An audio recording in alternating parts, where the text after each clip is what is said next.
It's Fridays in the Graveyard, and I love a graveyard, don't you?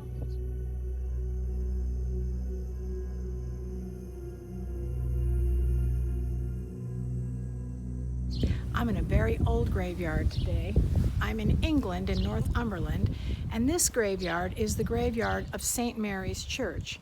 Now, St. Mary's Church is right behind me here. You can see the windows, but it is on the grounds of the old priory of Lindisfarne. So that's Lindisfarne Abbey. That's probably a 12th century ruin.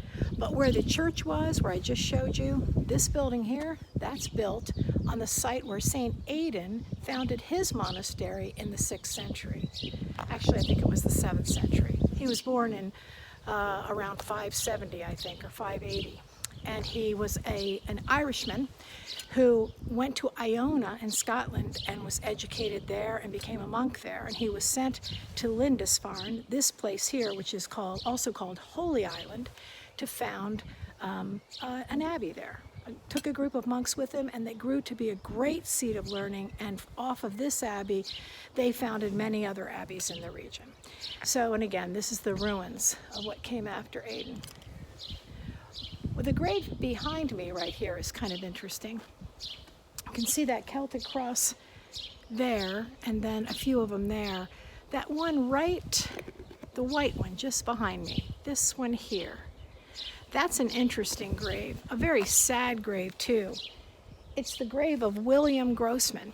And William Grossman went off to World War I. He was in Flanders and he was killed. He was 20 years old, and he's memorialized in the writing there at the bottom of the stone. It says how he was 20 years old. He was from this area here, Holy Island, and he was in a rifle corps, and he expired on the field in Flanders during the war. So they don't have his body. It says that his body is in Flanders. And they just put this memorial here around the memorials of the rest of his family.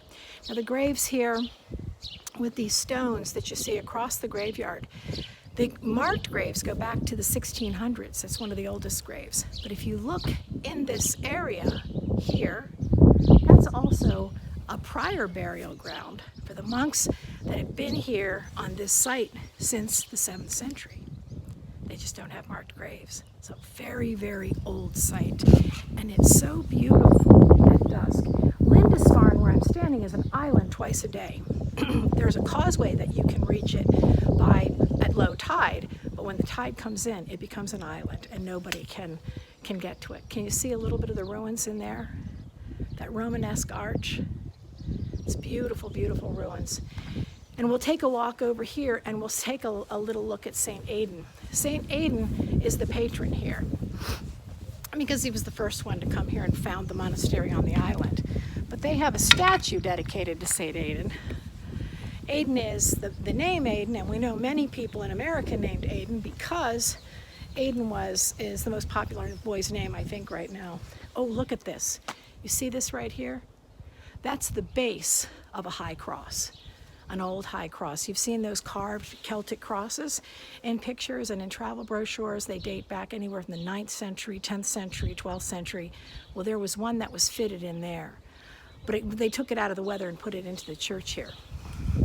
Anyway, let's go see St. Aidan. And so here is Aidan behind me, the famous Lindisfarne statue of Aidan.